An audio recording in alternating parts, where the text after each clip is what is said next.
Boum boum les amis, c'est Hugues Taicho de la team Pharaoh. Je suis à nouveau ce soir avec Todd. Le grand maître. Oui, bon, tu vas nous la faire à chaque vidéo. À chaque apparition. Ça va Todd, la forme? Ça va, ouais. Bon, cette petite vidéo ce soir, on a décidé de vous montrer, de parler à nouveau du deck, le deck du moment, j'allais dire le deck d'Espia, le deck Albaz. Et ce soir, on va vous parler du deck de structure en 3 exemplaires. Comment faire un deck avec les 3 exemplaires du deck de structure pour qu'il soit compétitif. Plusieurs éléments, on a la chance d'avoir un deck qui est compétitif depuis très longtemps, depuis Shadow en 2020 et Salamangreande bien quelques années avant. On a un deck qui est compétitif, on peut faire quelque chose de vraiment sympa en utilisant seulement les cartes du deck de structure. Alors, je l'ai dit au départ, c'est vrai, plusieurs éléments. Là, on va vraiment parler du deck Albaz. Puisque en x3, on ne rajoute absolument aucune carte avec, puisque on va voir par la suite, on en discutera après en fin de vidéo, qu'il y a beaucoup de versions. Beaucoup de versions qui sont sorties en utilisant les cartes du deck, en utilisant essentiellement la fusion du marqué. Oui, et les boss monsters. Et après, bon, il y a plusieurs versions qui sont sorties. Une chose est sûre, mais on y reviendra en fin de vidéo, il faudra compter avec ce deck dans la méta. D'autant plus qu'une banlist va sûrement sortir. Donc, on ne sait pas encore comment ça va tourner, mais si on a une chose sur laquelle on peut s'avancer sans avoir besoin d'être des joueurs expérimentés, d'être des joueurs très très forts en compétition, je pense que tu vas être d'accord avec moi, Todd, c'est que dans la méta, il va falloir compter sur ce deck. Oui, il faudra savoir qui sera dans le top de la méta. Voilà. Juste avant ça, n'oubliez pas les amis, vous avez encore le temps de participer au jeu concours sur la vidéo qu'on a fait juste avant pour vous remercier, pour tous vous remercier pour les 400 abonnés. On vous propose un petit concours pour tenter de gagner des boosters de Ghost from the Past. Vous avez encore le temps d'y participer. Je vous laisse aller voir sur la vidéo précédente. Alors, sans plus de fioriture, j'allais dire. Sans tergiverser, on va déjà passer à ce deck. Alors, un petit disclaimer. Avant de commencer, on n'est pas les meilleurs joueurs du monde, loin de là. Je pense qu'on s'est décrit sur certaines vidéos comme des joueurs intermédiaires. L'idée, c'est pas de vous dire ce qu'on vous présente là, c'est le meilleur deck ou c'est la meilleure façon d'utiliser 3 decks de structure. C'est une façon que nous, on a trouvé. Oui. Voilà, c'est notre analyse du deck de structure. Une façon d'utiliser les cartes des 3 decks pour faire un deck compétitif.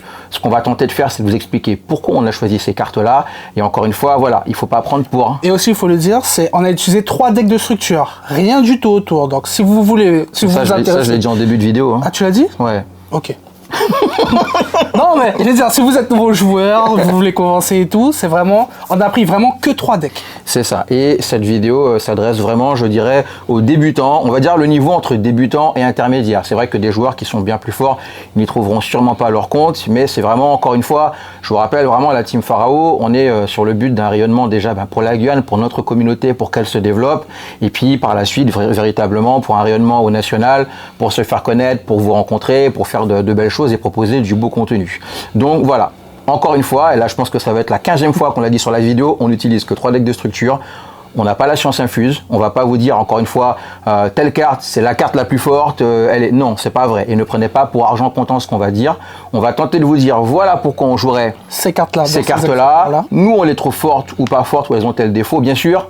Il y aura toujours un défaut. Tout joueur de Yu-Gi-Oh vous dira ah oui, cette carte là elle est forte, mais ton adversaire peut jouer Plumeau de Damarpi, mais ton adversaire peut la contrer. Oui, toutes les cartes peuvent être contrées, il n'y a aucun problème là-dessus. Mais encore une fois, vous faites un deck, vous lui donnez une logique, c'est ce qu'il faut retenir. Vous lui donnez une logique, vous vous dites moi mon deck je veux le jouer comme ça, voilà ce que je vais mettre dedans, voilà ce que je veux développer dans mon jeu, je veux instaurer ça sur le tapis, et puis après ça marche pas, c'est votre interaction avec l'adversaire. Bon, on a beaucoup parlé. Je propose qu'on se lance. Alors moi, je vais présenter les cartes et puis on va échanger sur pourquoi on a fait ces choix. Pourquoi ces cartes-là. Alors, on les a divisées en plusieurs parties. Les cartes qu'on utilise en 3 exemplaires, les cartes qu'on utilise en 2 exemplaires, les cartes qu'on utilise qu'en un seul exemplaire. Globalement, des cartes qu'on utilise en 3 exemplaires, c'est parce qu'on veut les avoir, on veut les toucher en main de départ, ou en tout cas, on veut les toucher le plus vite possible. En 2 exemplaires, soit c'est des cartes dont on n'a pas forcément besoin en main de départ, ou alors on a une façon d'aller les chercher. De les tutoriser, d'aller les chercher dans le deck.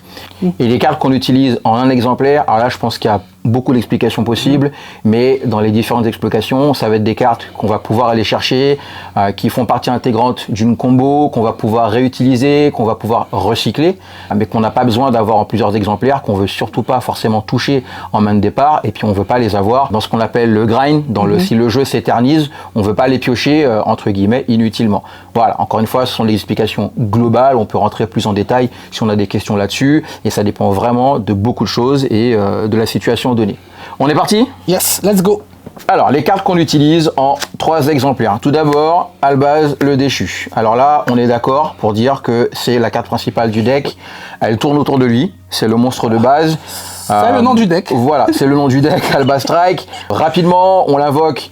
Il nous sert de polymérisation, ça veut dire qu'on va pouvoir faire une fusion en l'utilisant, une super polymérisation, en l'utilisant lui, et particularité intéressante, on peut utiliser un monstre de l'adversaire, et c'est vraiment le monstre qui est la base de ce deck-là, et qu'on va pouvoir recycler. Voilà. Mais ici, comme il est important, on le joue en 3 exemplaires. Ensuite, le veilleur de la magie du dragon. Donc là, on va voir que c'est une des meilleures normes du deck. C'est ça, c'est exactement ça. À l'invocation norme, on défaussera une carte de notre main, n'importe laquelle, et il te permettra de tutoriser. Tutoriser, ça veut dire récupérer une carte du deck à la main, une carte polymérisation ou une carte dans le nom de texte à fusion. Ensuite, on est d'accord avec Todd pour dire que c'est la 2e meilleure norme du deck, Kit Springans. Alors, Kit Springans, 2 effets. Déjà, la façon quand elle arrive sur le terrain, elle peut se norme, elle peut aussi se spé, donc arriver spécialement sur le terrain si on dispose directement sur le terrain d'un monstre fusion qui a Albaz dans son texte. Là, on peut l'invoquer spécialement. Et si elle est invoquée normalement ou spécialement, voici l'effet intéressant, on va pouvoir aller rechercher une carte marquée dans le cimetière, dans la zone bannie ou dans le deck. Donc en fait, où on veut. Il manquerait juste la poche et ce serait la meilleure carte du siècle. On continue avec les cartes en 3 exemplaires. Pour l'extravagance, bon, qu'on ne présente plus, on fait un point rapidement pour les gens qui ne connaîtraient pas la carte. Pour l'extravagance, vous allez bannir de votre choix 3 ou 6 cartes au hasard de votre extra deck et ça vous permettra de piocher 1 ou 2 cartes. Donc là, on reviendra à la fin là-dessus, quand on utilise pour l'extravagance, de manière générale, on utilise énormément de cartes dans l'extra deck. On prend 3 cartes de chaque exemplaire, des monstres importants pour éviter de les bannir quand on l'utilise pour l'extravagance. Ensuite, la carte magique la plus importante de ce deck, Fusion du marqué. On l'a présenté dans cette petite vidéo qu'on a faite sur le deck de structure. Nous, on la trouve vraiment forte, cette carte, puisque on disait dans le deck de structure qu'elle est comme la fusion Shadow, qui a la particularité, si l'adversaire dispose sur son terrain d'un monstre invoqué depuis l'extra deck, on pouvait utiliser des matériels du deck. Là, on peut le faire directement. On n'a pas besoin que l'adversaire ait un monstre de l'extra deck. Fusion du marqué qui permet, donc on en reparle vite fait, qui permet d'invoquer un monstre fusion qui mentionne Albaz le Déchu comme matériel depuis l'extra deck en utilisant 2 monstres depuis la main, le deck ou le terrain comme matériel. Donc là, c'est vraiment très très fort puisque on va le voir un peu plus tard dans la vidéo. On va envoyer Albaz, bien sûr, et on va envoyer une autre carte. Et cette autre carte qu'on va envoyer va nous permettre plus tard, dans différentes versions du deck, d'invoquer un peu, j'ai envie de dire tout et n'importe quoi. Voilà, c'est pas péjoratif, mais il y a des petits combos qui pourraient être sympas dans différents decks. Ensuite, on passe au Entrap. Alors, illusionniste d'effet, pareil, qu'on ne présente plus. Encore une fois, comme c'est une vidéo qui est axée vraiment pour débutants jusqu'à niveau intermédiaire, on parle des différentes cartes. Ça peut paraître un peu long, mais c'est intéressant de les présenter pour les gens qui débutent. Donc, illusionniste d'effet, qui est une Entrap, donc une piège de main, c'est un peu moche. Hein, on a l'habitude dans Yu-Gi-Oh d'utiliser beaucoup les mots anglais. C'est vrai que on a très anglicisé. Pour les gens qui commencent, vous allez avoir vous allez être confrontés au même problème que nous. Au début, on entendait les joueurs déjà expérimentés ou des joueurs sur Internet donner des noms en anglais. C'est pas forcément simple. Il y a une raison logique pour ça, puisque l'anglais est la langue internationale, même si l'espagnol est la langue la plus parlée dans le monde. Mais voilà, au niveau de Yu-Gi-Oh, pour tout ce qui est le TCG, donc Trading Card Game, et donc l'Europe en général, les États-Unis et la grande partie de l'Europe, de manière générale, on va parler des en cartes en anglais pour que tout le monde puisse s'y retrouver. Donc, c'est une bonne habitude à prendre quand vous commencez Yu-Gi-Oh! Au fur et à mesure de comprendre le nom des cartes en anglais. C'est vrai qu'on a l'habitude de dire une hand trap, c'est beaucoup plus joli que de dire une piège de main. On a l'habitude de dire H pour joyeuse, je sais même plus comment elle s'appelle en français. Floraison de cendre et joyeux printemps, et on va... Floraison de cendre et joyeux printemps. Illusionniste défend, on va l'appeler surtout Veiler. Voilà, et Veiler ou Effect Veiler. Bon, voilà, donc ne vous étonnez pas si parfois on utilise du français, de l'anglais, c'est de la déformation, mais il faut savoir que vous allez forcément passer par de l'anglais si vous jouez à Yu-Gi-Oh! Donc, Effect Veiler, illusionniste d'effet, qui est une hand trap, on la défausse pendant le tour de l'adversaire pour annuler les effets d'un monstre on va sur le cibler terrain. une carte. On va cibler et annuler les effets d'un monstre sur le terrain. 3 ogres fantômes et lapin des neiges. Donc c'est encore une hand trap. Cette fois-ci, on l'envoie au cimetière. Ça aura son importance plus tard pour des questions de rolling. Quand vous défaussez, quand vous envoyez au cimetière, C'est pas la même chose. c'est pas la même chose. Effectivement, le fait de défausser, c'est le fait d'envoyer la carte au cimetière. Mais bon, on y reviendra. Ça fait beaucoup d'informations. Donc ogre fantôme et lapin crétin. Quand votre Lapin des neiges. Et là... Lapin des neiges. Lapin des neiges. Alors, ogre fantôme et lapin des neiges. Là, pareil, si votre adversaire utilise l'effet d'un monstre ou s'il utilise l'effet d'une carte magie ou piège qui était déjà présente et déjà activée sur le terrain, on peut utiliser cette hand trap et dans le cas d'un monstre, l'effet passera. Dans le cas où c'est une carte magie piège, parce que souvent ce sont des cartes magie piège continues, on ne pourra pas résoudre l'effet. Mais encore une fois, ça c'est des questions de rolling et là ça fait peut-être beaucoup de détails. C'est situationnel. C'est situationnel. Maintenant, les kaiju. Alors, on joue 3 rois du tonnerre, le kaiju coup d'éclair. Alors, les kaiju, très simplement, ce sont, j'ai envie d'appeler ça des résolutions de problèmes. On a l'habitude de dire que, quel que soit le problème sur le terrain, alors on parle vraiment des monstres, quel que soit le problème, il peut être résolu par un kaiju. Un kaiju, c'est un monstre que vous invoquez spécialement. Donc, alors, ce n'est pas un effet, c'est une condition d'invocation. Vous sacrifiez un monstre de l'adversaire et vous invoquez directement votre kaiju sur le terrain de l'adversaire. Ça, c'est la réponse au problème. De manière générale, c'est vrai, les gens qui ont des problèmes avec une carte un peu trop compliquée à passer. Voilà, un monstre trop compliqué, un dragoon, un monstre qui a 50 000 negates, un monstre qui vous fait les gros yeux. Ou un monstre qui a 50 000 d'attaque Ou aussi. un monstre qui a 50 000 d'attaque, voilà. Hop, et à moins qu'il ne soit pas sacrifiable, on peut utiliser un kaiju. Et ce qui est intéressant avec les kaiju, c'est que quand vous en avez posé un sur le terrain de l'adversaire, vous pouvez aussi en invoquer un sur votre terrain. Et c'est un kaiju maximum par terrain, donc sur votre terrain 1, sur le terrain de l'adversaire 1. Pour continuer sur les kaiju, on joue Radiant, le kaiju multidimensionnel, le kaiju ténèbres. À noter que c'est quand même sympa d'avoir ces kaiju qui n'avaient pas été hérédités. Le ténèbres, il a été hérédité il y a quelques temps, je sais plus, dans des golds, je crois, mais je dis peut-être une bêtise. Par contre, celui d'avant, l'éclair, on l'avait pas eu depuis. On l'avait eu en ETS, je crois, mais je sais plus c'est quel ETS. En tout cas, je l'avais déjà dit dans une vidéo. Moi, j'ai commencé en 2019, je l'avais jamais vu. Je parle vraiment des éditions qui sont sorties quand moi je jouais à Yu-Gi-Oh! Maintenant, on va passer aux cartes qu'on joue en 2 exemplaires. On va jouer 2 Mercourier Tribrigade, vraiment très forte. Dans ce deck, en tout cas, 2 effets. C'est une hand trap, encore une fois, on peut la jouer de la main. Donc, si vous avez un monstre fusion qui mentionne Albaz et que votre adversaire joue un effet de monstre, vous pouvez défausser la carte. Alors c'est défausser ou envoyer au cimetière, parce que c'est, encore une fois, c'est important. Alors c'est envoyer au cimetière, donc soit du terrain, soit de la main, on l'envoie au cimetière et on va annuler l'effet du monstre. Attention, on n'annule pas l'activation, on va annuler l'effet du monstre. Et deuxième effet, si cette carte, donc celle-ci, Mercourier Tribrigade, est bannie, on peut aller chercher une carte qui mentionne Albaz dans notre deck. Ensuite, deuxième carte que l'on joue en 2 exemplaires, Perte du marqué. Alors là, c'est intéressant parce que des joueurs la trouvent forte, d'autres joueurs la trouvent moins forte. Je ne sais pas pour toi, moi je suis mitigé. Je dirais que ça peut être vraiment intéressant dans ce deck-là, en tout cas. Donc on a l'habitude de comparer cette carte à Meltdown, à Effondrement magique, qui est la carte pour les monstres invoqués. Globalement, qu'est-ce qu'elle dit? Perte du marqué. L'activation de vos cartes et effet qui inclut un effet qui invoque par fusion ne peut pas être annulé. Donc voilà, si vous jouez une carte qui va faire une invocation fusion, si vous faites un effet qui va faire une invocation fusion, eh bien celle-ci ne peut pas être, l'activation de la carte, et c'est important, l'activation de la carte ou de l'effet ne peut pas être annulée par votre adversaire. Par contre, l'adversaire peut jouer une carte qui va annuler l'effet et non l'activation. Encore une fois, on est vraiment dans du détail, mais ça va devenir intéressant au fur et à mesure que vous allez jouer et que vous allez vous intéresser au rolling et aux mécanismes qui sont vraiment importants pour Yu-Gi-Oh! Deuxième chose intéressante avec perte du marqué, si on invoque par fusion, à la manière de Mercourier quand il est banni, on peut aussi aller chercher un Albaz ou un monstre qui le mentionne dans notre deck. Ce qui nous amène maintenant aux cartes que l'on joue en un seul exemplaire. Alors, je vais te laisser parler un petit peu, Todd, cette fois-ci. Alors, je suis prêt. Dogmatika Fleur de Lys, l'adoubé. Alors, Dogmatika Fleur de Lys, l'adoubé a un effet, on peut l'invoquer spécialement en effet rapide durant la main phase si un monstre de l'extra deck a été invoqué sur le terrain. Donc, c'est-à-dire notre terrain ou le terrain adverse. À chaque fois que cette carte va déclarer une attaque, elle va gagner 500 points d'attaque.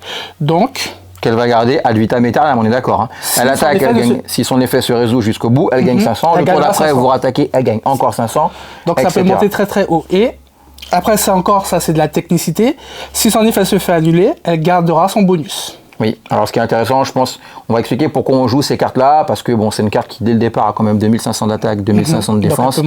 Ça reste un monstre puissant qui peut permettre de faire du finish et de raser un board adverse. Autre carte que l'on joue en un seul exemplaire, Albion, le dragon obscur. Déjà, première chose, il est toujours considéré comme Albaz le déchu. Et il a, Todd, donc un effet assez particulier en 2 temps. On va le déclarer depuis la main, envoyer un Albaz le déchu ou une magie ou piège marqué au cimetière. Et selon ce qu'on a fait, soit on l'envoie depuis la main au cimetière, soit on l'envoie depuis le deck au cimetière. Si on l'envoie depuis la main, on pourra invoquer Albion le dragon obscur spécialement. Ok, et si on l'envoie depuis le deck, on le met en dessous du deck et on peut piocher une carte. Donc on place Albion en dessous du deck, on peut piocher une carte. Ok, ensuite, autre carte en un exemplaire, Sarcophage doré, qui est une carte que j'aime beaucoup, une carte magie. Là, très simple, vous allez sélectionner une carte dans votre deck, vous allez la bannir et les 2 prochaines stand-by phases, à la deuxième prochaine stand-by phase, votre deuxième prochaine stand-by phase, vous allez récupérer cette carte dans votre main. Alors, quel est l'intérêt de cette carte-là dans le deck? Alors, quand on va l'utiliser, c'est surtout pour bannir Mercourrier, qui a un effet. On l'a vu, qui permet d'aller chercher Albaz dans le deck ou une carte qui mentionne Albaz. Il le mentionne dans son texte. Ensuite, on va jouer un exemplaire, le lien du marqué, 2 effets. Alors, on va invoquer spécialement un Albaz le déchu, qui est banni, qui est dans la main, ou qui est dans le cimetière. Donc c'est un peu partout. Voilà, ça fait partie de ce qu'on explique quand on recycle les cartes. On a utilisé Albaz pour faire une fusion, on va utiliser le lien du marqué pour récupérer ce Albaz. Et deuxième effet. Deuxième effet, si elle est utilisée comme coup d'activation de la carte Albaz le déchu, on peut la reposer sur le terrain à la end phase. Donc quand on parle de coup d'activation, par rapport à par exemple Albaz qui nous dit on joue Albaz, on défausse une carte pour faire une super polymérisation, on va défausser le lien du marqué, donc on l'a bien utilisé pour activer un effet d'Albaz le déchu, on va pouvoir donc ramener cette carte directement sur le terrain pour pouvoir l'utiliser au tour suivant. Voilà. Ensuite on va jouer marqué en blanc, donc invoqué par fusion un monstre fusion depuis l'extra deck en utilisant des monstres depuis votre main ou le terrain comme matériel. Spécificité maintenant. Si vous utilisez Albaz comme matériel, vous pouvez aussi bannir des cartes depuis le cimetière. Voilà, et Albaz peut être utilisé de la main, du terrain ou directement du cimetière en se bannissant. Il faut juste qu'elle soit comme matériel. Tout à fait. Et ici, on a le même deuxième effet que le lien du marqué. Si la carte est défaussée pour utiliser l'effet d'Albaz, on va pouvoir la reset, donc la reposer face cachée sur le terrain. Ensuite, appelé par la tombe, une carte qu'on ne présente plus, mais si jamais on ne la connaissait pas, appelé par la tombe va cibler une carte dans le cimetière de l'adversaire, la bannir et surtout annuler les effets de la carte et les effets activés des autres cartes qui portent le même nom. Et ça, jusqu'à la fin du prochain tour, effectivement. Donc c'est une carte qui est beaucoup jouée pour contrer les hand traps en général de l'adversaire ou pour enlever une carte qui pourrait servir à l'adversaire dans son cimetière. On arrive maintenant aux 3 pièges que l'on va jouer en un exemplaire. Alors, lorsqu'une magie ou un piège ou un effet de monstre est activé et que cet effet ou cette magie ou ce piège vont invoquer spécialement, on peut au choix renvoyer à l'extra deck soit un monstre fusion, soit sur le terrain, soit 2 monstres fusion dans le cimetière. Qui liste Albaz. Et on annule. Alors ça se fait en plusieurs temps. On va annuler l'activation. Si on réussit ça, on va détruire la carte. Et deuxième effet, on peut la bannir du cimetière, cibler une carte magie piège marquée et la récupérer à la main. Et particularité, on ne peut utiliser qu'un seul des 2 effets par tour. Et en dernier, cri du marqué, tout simplement si un monstre fusion a été envoyé au cimetière ce tour, on va pouvoir invoquer spécialement un monstre fusion qui est banni ou qui est dans le cimetière. Et comme d'autres cartes que l'on joue aussi, durant la phase, si la carte est dans le cimetière parce qu'elle a été envoyée, qu'elle a été défaussée pour utiliser l'effet d'un monstre Albaz, on va pouvoir la reposer. Donc déjà, Rapidement, un petit point sur le deck. On a vu que Albaz est le monstre principal du deck. Et vous l'avez vu, on parlait du grind tout à l'heure. Donc le fait que la partie s'éternise et qu'on doive réutiliser des ressources. L'idée, ça va être ça. Vous avez des cartes. Donc on va faire des fusions avec Albaz, on va envoyer des cartes au cimetière, on va en bannir pour déclarer des effets, pour récupérer d'autres cartes, récupérer des cartes marquées, récupérer des cartes Albaz, et on va pouvoir réutiliser des cartes bannies ou des cartes du cimetière, soit pour les réinvoquer, soit pour les reposer, si on s'en est défaussé avec Albaz, soit, qu'est-ce que j'ai dit, récupérer, poser, invoquer. Mais c'est bon, c'est tout, c'est que ça. Non, c'est bon, c'est que ça. Les cartes que tu utilises dans le cimetière, ben, tu peux les reposer. Et en fait, si ces cartes-là, en fait, c'est pas des cartes mortes dans ta main. Si tu as Albaz, ça voilà. Des combos. Même nous, on s'est perdu dans l'explication, mais vous avez compris qu'on va pouvoir réutiliser les cartes qui sont dans le cimetière. Les cartes qui sont bannies, ce ne sont plus, enfin en tout cas, ce ne sont pas des cartes qui sont mortes. On va pouvoir les réutiliser pour les réinvoquer, pour les récupérer, pour les poser. Et donc, pour continuer à jouer, pour continuer d'avoir des ressources. On va passer maintenant à l'extra deck. Alors, notre boss monster. La carte de l'extra deck la plus importante, c'est bien sûr le miroir jade, le dragon de la lame de glace, le boss monster comme on l'a dit. Deux effets, quand il arrive sur le terrain, enfin c'est pas quand il arrive, son effet principal, donc c'est un effet rapide. On va envoyer une carte de l'extra deck qui mentionne Albaz le déchu et on va pouvoir bannir un monstre sur le terrain sans le cibler. Sans le cibler. Alors j'ai dit sur le terrain, est-ce que c'est sur le terrain adverse ou carrément sur n'importe quel terrain? C'est sur le terrain, donc on va pouvoir bannir. Il y a peut-être des choses intéressantes en bannissant nos monstres à nous. Et deuxième effet, à la end phase, si ce monstre a été envoyé au cimetière, alors à cause d'une carte de l'adversaire. Voilà. Si c'est une carte de l'adversaire qui l'a envoyé au cimetière, détruit au combat, détruit par un effet, etc. Il faut déclarer l'effet dès que la carte est envoyée au cimetière, même si l'effet se fera à la end phase. Et à la end phase, l'effet va détruire tous les monstres de l'adversaire. Ensuite, notre deuxième monstre, on dira presque notre deuxième boss monster important du deck, et bien ça va être Lubellion, le dragon embrasé. Alors Lubellion, le dragon embrasé, qui a un effet qui est très intéressant, moyennant finance, moyennant de se défausser d'une carte quand il arrive. Alors, important, l'effet se déclare quand il arrive. À son invocation. C'est pas quand on veut pendant le tour, à son invocation, et il faut se défausser d'une carte en coste. Et on va pouvoir invoquer un autre monstre fusion de max niveau 8. Lubellion, le dragon embrasé exclu, bien sûr, en renvoyant dans le deck les matériaux, et c'est là que c'est fort, du terrain, du terrain, du cimetière ou de la zone bannie. On revient un peu sur ce qu'on disait, sur le fait de réutiliser des cartes, de recycler, de renvoyer des cartes dans le deck qu'on va pouvoir récupérer et réutiliser à nouveau. Ça, c'est très très fort. Donc là, on en parlait à un moment de la vidéo. C'est pas le point ce soir, bien sûr, mais c'est une des cartes qui est vraiment les plus intéressantes dans le deck parce que déjà, elle va arriver et invoquer une autre fusion. Et dans d'autres decks qui vont mélanger d'autres archétypes, on va pouvoir invoquer, c'est ce qu'on disait, un peu tout et n'importe quoi. On va pouvoir invoquer une Winda Shadow qui a pour but d'empêcher l'adversaire de faire plus d'une invocation spéciale. On va pouvoir invoquer un Dragoon de différentes façons. Voilà, qui est inciblable en envoyant différents matériaux. Il y a pas mal de petits combos, pas mal de petits monstres fusion qu'on va pouvoir invoquer en fin de tour. Si on a le temps de faire son jeu, de poser son board, de poser son terrain. Fin de tour, fusion du marqué, Lubellion le dragon embrasé, et on amène une autre fusion. En l'occurrence là, ça va être celle qu'on utilise pour le deck, mais dans des decks tournés vers d'autres archétypes, il peut y avoir des choses vraiment sympas. Mais revenons sur notre deck de structure. Alors, on va utiliser 3 Albion, le dragon marqué. Qui a un effet similaire à Lubellion, sauf qu'au lieu de renvoyer les matériaux depuis le deck, on va uniquement bannir les cartes depuis ces terrains ou cimetière uniquement. Notre extra deck, vous pouvez, en bannissant les matériels fusion mentionnés sur celui-ci depuis votre main, terrain et au cimetière. Ok, donc c'est le même effet que Lubellion, sauf qu'on bannit cette fois-ci au lieu de renvoyer à l'extra deck. Enfin, au lieu de renvoyer les cartes au deck, on bannit.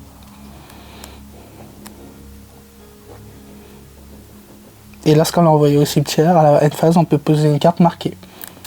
Okay.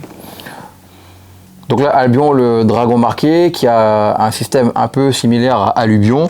Quand il va être invoqué, on va pouvoir invoquer un monstre fusion de max niveau 8. Cette fois-ci, pas besoin de se défausser d'une carte, mais la particularité, c'est qu'on va bannir les matériaux. Alors attention, cette fois-ci, de la main, du terrain ou du cimetière. Voilà.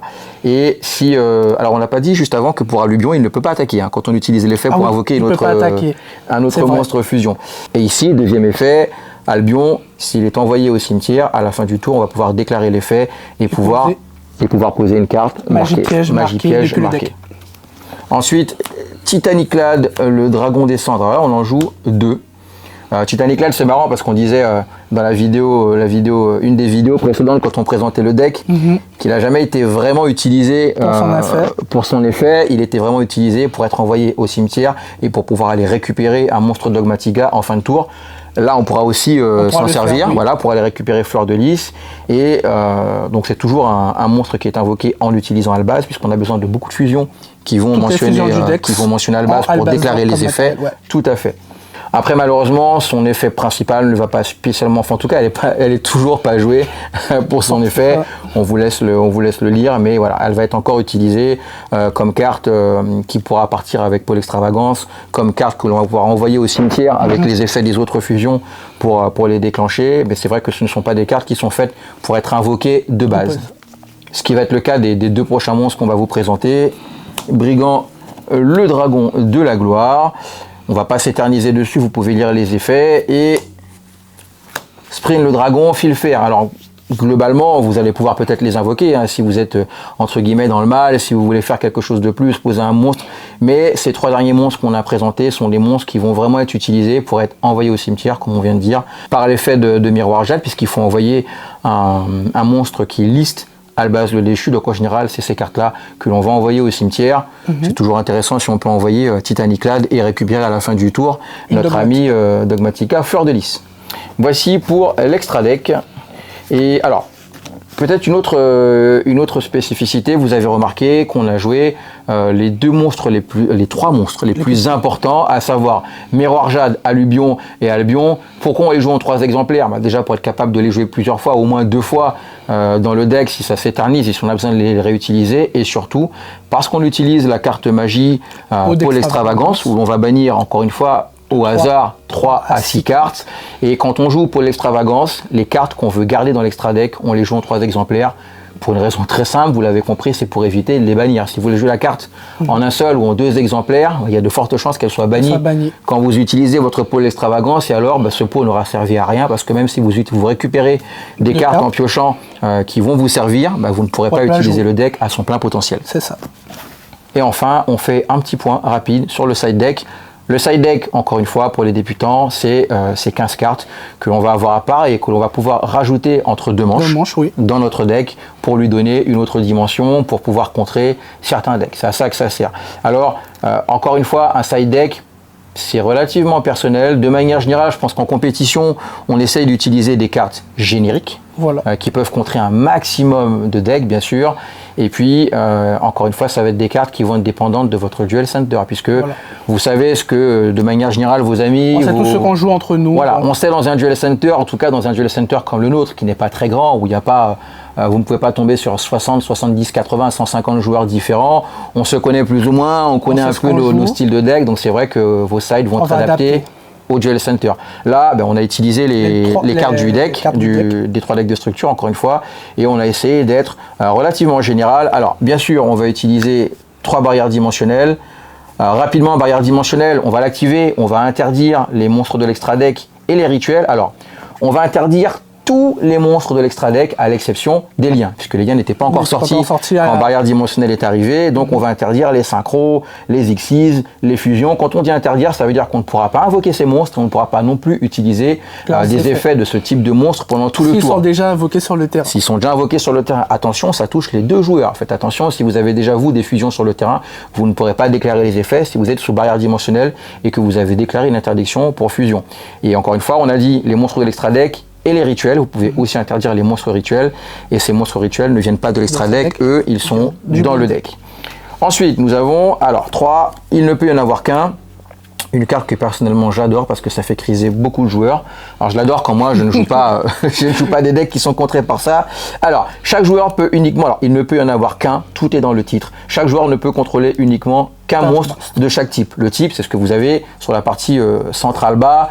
Dragon, Wyrm, guerrier, rat, cafard, ravette, donc vous ne pourrez avoir sur le terrain qu'un seul cafard, qu'un seul rat, qu'une seule sauterelle, et vous ne pouvez pas, il y a des subtilités pour ces cartes-là, vous ne pouvez pas enlever un type de monstre pour mettre le même. Par exemple, vous avez, je dis une bêtise, un dragon sur le terrain, vous ne pouvez pas dire je fais une fusion et j'amène un dragon. En utilisant mon dragon. Voilà, on fait souvent cette erreur, je pense, quand on débute, de se dire oui, mais l'effet va retirer la carte, puis ça va ramener un monstre du même type. Non. Si dans le même effet, vous ne pouvez pas retirer un dragon ou retirer une libellule et ramener une libellule ou un dragon. Ensuite, point d'avertissement.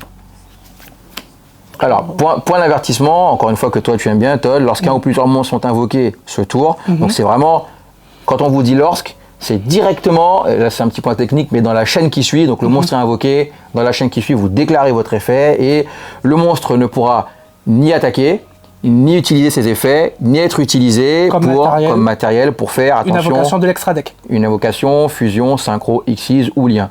Donc c'est un peu la carte ici qui va compléter barrière dimensionnelle qui elle ne peut pas ne peut pas bloquer les liens. Ensuite, 3 retours au front. Elle est très simple, ciblez un monstre dans votre cimetière, invoquez-le spécialement en position de défense. C'est un peu ce qu'on appelle des extenders dans Yu-Gi-Oh! Donc extender, voilà, je vais utiliser des mots anglais, mais... c'est ce qui permettra de ramener un Albaz au cimetière. C'est pas ce que je voulais dire, c'est très dur, extender.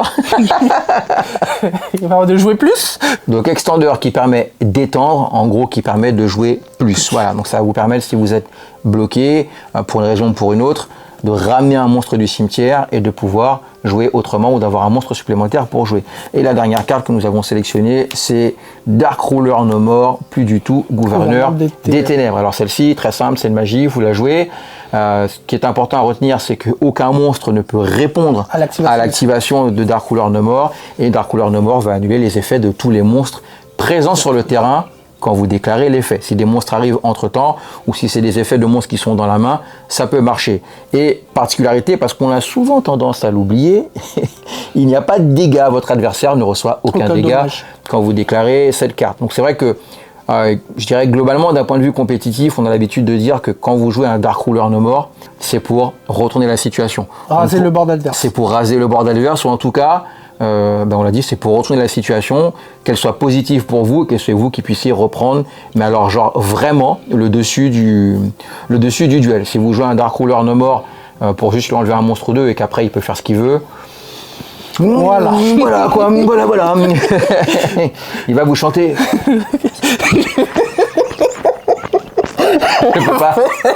Je peux pas chanter. Ok, on va reprendre nos esprits. C'était une petite private joke. Pour la petite histoire, ça doit faire une bonne petite heure que je répète ce refrain que je chante dans les oreilles de Todd. Alors je ne peux pas donner le contenu, les paroles de cette petite chanson, sinon on va se faire striker. Mais je savais que ça ferait réagir et qu'il rigolerait quand je commencerai mon petit truc. Ça va être notre petit secret. Bon, en tout cas, on a bien rigolé. Alors, on a fait le tour de ce deck de structure en utilisant exclusivement 3 decks, enfin de ce deck complet en utilisant exclusivement 3 decks de structure. On voulait au début montrer quelques combos. On va pas le faire parce qu'on se rend compte quand même que la vidéo est un petit peu longue. N'hésitez pas à nous dire dans les commentaires, du coup, si c'est trop long, s'il y a peut-être trop d'informations, si c'est soporifique en fait, tout court. Ou s'il n'y a pas assez d'informations. S'il n'y a pas assez d'informations, mais c'est vrai qu'on a essayé de faire quelque chose, encore une fois, pour un niveau débutant jusqu'à intermédiaire, début d'intermédiaire, de manière à ce qu'il puisse y avoir des explications, qu'on puisse essayer de comprendre un peu le tout.